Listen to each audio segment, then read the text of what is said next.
Welcome to today's video. In today's video, we're going to go over a full step-by-step home buying guide so you know what to expect when you purchase your home here in Arizona. By the end of this video, you're going to feel confident and empowered to take the next step to invest in your future. My name is Renee Dale, and on this channel, I cover everything from real estate, building wealth through real estate, mortgage insights, and lifestyle here in Tucson, Arizona. I post videos weekly, so make sure you hit that subscribe button and hit that bell icon so you don't miss a video. Now let's get into the home buying guide. So as you can see from this flow chart, buying a home can be a bit complicated, but the first step that you're going to want to do to get the process started is to have a consultation with a buyer's agent. A couple key points of this chart is after you have a consultation with a buyer's agent, you're going to want to get pre-qualified by a lender. And that's something that you and your agent can discuss, but that will give you buying power so you know what to look for and how much you're willing to budget to buy a home. And then after that's the fun part starts, and that's when we get to start looking at homes that fit your criteria, your budget and your needs and your wants. After we've found the home that you like, this is when we're going to put in an offer. And then the next step is your contract's accepted, and this is where the details get a little bit more serious during the process. After your contract is accepted, the earnest money is going to go to the escrow company. Don't worry, I'm going to break down these terms throughout the rest of the video, so make sure that you stick around. Then we do the due diligence period, and that's when you do your inspections, you get your home insurance secured. There's lots of things that go into play here. And while this is going on with the due diligence period, you're working closely with your lender to start getting through the pre-qualification process to becoming approved, going to the underwriter. Again, more terms that we're going to go over a little bit more down the video. During the due diligence period, you're going to get a lot of reports. You're going to get the seller's disclosures, title commitments, CC&Rs, HOA disclosures. All of that goes on during this process as well. So after the inspections, that's when we're going to negotiate repairs with the seller. After the negotiations with the sellers, then we continue to work on the process of your loan.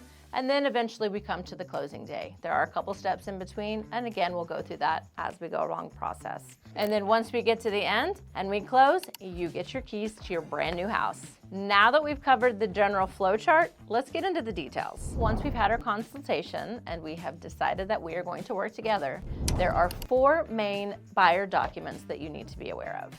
And the first one we're going to talk about is the Buyer Exclusive Employment Agreement. Now this document is important because it discusses what I'm going to do for you as a buyer's agent and how we are going to be compensated for what we do. Also, this is required in the state of Arizona for this to be signed before any realtor shows you any home. The second document is called We Notice. Now this is a document that is actually specific to Long Realty. And what this does is helps inform you to make the best decisions. It gives you advice on vital information such as federal, state, local municipalities, and knowledge that you're going to need to help you understand certain information to help you understand the purchase of your home. This is designed to help you research things that are going to be important to you as you go along the process. The third one is the Affiliated Business Arrangement Disclosure. Now, every realtor, every brokerage is going to have their own. This one is also specific to Long Realty. But what this does is requires us to disclose any affiliations that we have with any companies, including title companies, including mortgages, home warranties. We just have to disclose that we are affiliated with them and then disclose the fees that are associated with them. And that has to be something that we give you up front so that you are aware of what you are going to be getting to as well if you use these companies. However, escrow company and title, your mortgage company, your warranty company, those are completely your decisions. Now the fourth one is called the Buyer's Agency Disclosure. In the state of Arizona, realtors are allowed to be a dual agent. And what that means is I can have a listing and I can also represent you for my listing if you are a buyer and you like my listing. Now that's one way dual agency works. Another way dual agency works is if a Long Realty has a listing, and since I'm Long Realty and I'm representing you as a buyer, I have to be given permission by you to show that particular property. But even as a dual agent, I am still sworn to provide my fiduciary duties to you. Now that we've gone over the important buyer documents, the next step is that we want to prepare your financing. This is important for several reasons. One, because you want to understand your budget and how much house that you are wanting to pay for. It also helps you understand the type of program that you're qualified for, how much down payment you can get. Some people think you have to put down 20% down payment, and that's just not true. So getting your financing in order is a great way for you to know what you can afford, what down payment you're able to put down. And it also shows the seller that you are serious if you have this pre-qualification done and out of the way before you start looking for homes. Now your lender is going to be able to go into more depth about your specific situation and what is going to be right for you. Now that we've got the financing settled, this is the fun part, and this is where we get to start looking for your home. So first, let's talk about new construction. What's most important about new construction is that you should make sure that you have a buyer's agent on your side when you first go into a model home. And the reason for this is because the site agent represents the builder, they do not represent you.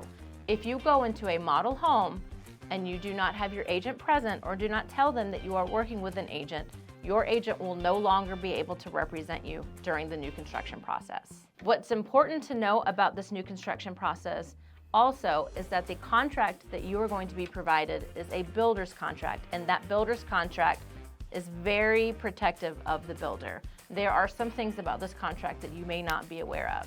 As a buyer's agent, there are certain negotiation tactics that we have and incentives that we know about that you don't know about as a buyer. And the most important thing about doing new construction is that you need to have a third-party, unbiased inspector do a home inspection. I have had several home inspections on a new construction where there have been some crazy stuff found. And you may not think you need it because it's a brand new home, but believe me, you need an inspector. Your agent will be there with you through the walkthrough and the punch list to help point out things that need to be fixed. There may be some paint issues, there may be an issue with some non-working appliances, maybe some things that you just don't know to look for, and your agent will be able to help you by your side the whole time. Now that we've talked about new construction, let's go into resale homes. Now, when looking for your home, one of the important things that you'll want to figure out is what neighborhood that you want to live in. But this also applies to new construction, not just resale. On my buyer guide, I have a checklist. And this checklist is important because it helps me understand you. It helps me understand what you're looking for. That way I can find the best match for the house that you are looking for.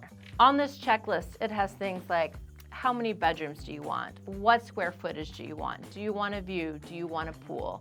Anything and everything that you might want, or your non-negotiables. Non-negotiables can really be anything. It can be, do you have to have 3 bedrooms?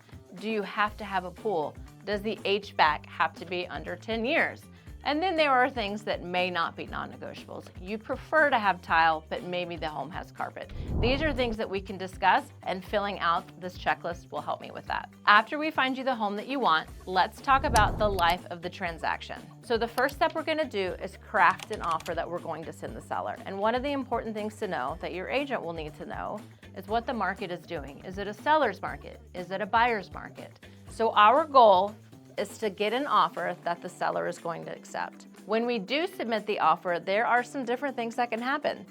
The seller can accept the offer, which is fantastic, or they can decline the offer, or they can counter the offer. Now, depending on the seller's response, don't worry, you're not gonna have to worry about this part because this is where me or your agent will take over the negotiations for you. Once we've come to terms that both you and the seller have agreed upon, now is when the fun begins. And what I mean by that is there are a lot of things that we're gonna do from this point on. Don't worry, I'm with you every step of the way. Now, once your offer is accepted, this is when you're going to submit your earnest money to the escrow company. Earnest money is basically your sign of good faith. It is a dollar amount that your agent comes up with before submitting the offer. This earnest money is not an additional cost and basically acts as a deposit. Once you are past all the contingencies of the contract and you are set to close, that will be applied to the end of what you owe. So it's nothing out of pocket. And as your agent, I will ensure that if something does happen to this transaction and it does have to cancel, that we'll do our best to get your earnest money back. Now is the inspection time. This is the moment where we're going to inspect anything and everything that we want with this house. I always recommend the roof, your general home inspection, your termite, and a sewer scope inspection. There are many other additional inspections that we can do along the way. Those are the 4 main ones that I always recommend. And basically what these inspections are going to do is they're going to check the integrity of the home. the structure, to ensure that the electricity is working, to ensure that the plumbing is okay. There's many things that these are going to check to ensure that you're making a sound investment by purchasing this home. At the end of each inspection, you're going to get a detailed report on what the inspector found. Once we have all of our inspections, this is our time where we're going to negotiate with the seller what kind of repairs that we would like to see completed. This can be done in two ways. They can either agree to do the repairs prior to closing, or they may offer you a credit. And sometimes a credit is easier based on how quickly we're trying to get this house closed. While we are looking at the repairs that would need to be done, let's remember to think about the big picture and don't sweat the small stuff. Small stuff could be something like a leaky faucet or a tree that needs to be trimmed. Those are easy fixes. Big ticket items that we're looking for are things like the roof or unsafe situations, hazardous situations, or even HVAC issues. After we've negotiated our ways through the repair, there are other contingencies along the way that we're going to need to be aware of.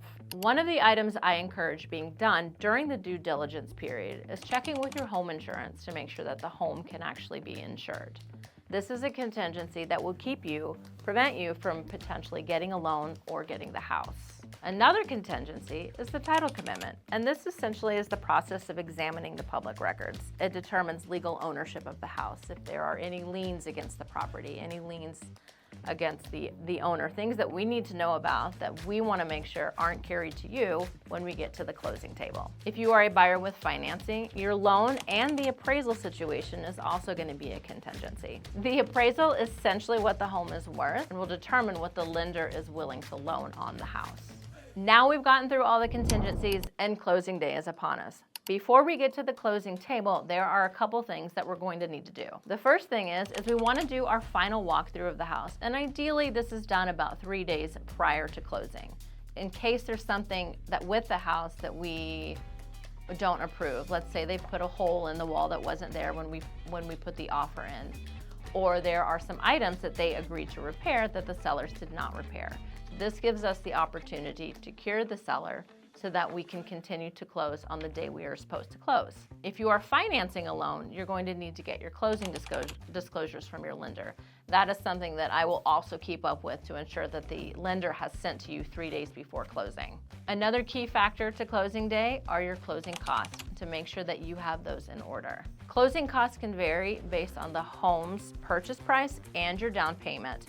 For the closing costs, you'll have the lender fees, and again, the lender will have discussed those fees with you prior to closing day. You'll also receive what is called the settlement statement, and on that settlement statement, it's going to tell you what you are going to need to bring to the closing table so that you are prepared. Once all of this is in order, we're going to schedule your signing, and for your signing, you're going to need to bring an ID, and you're going to need to bring your proof of funds.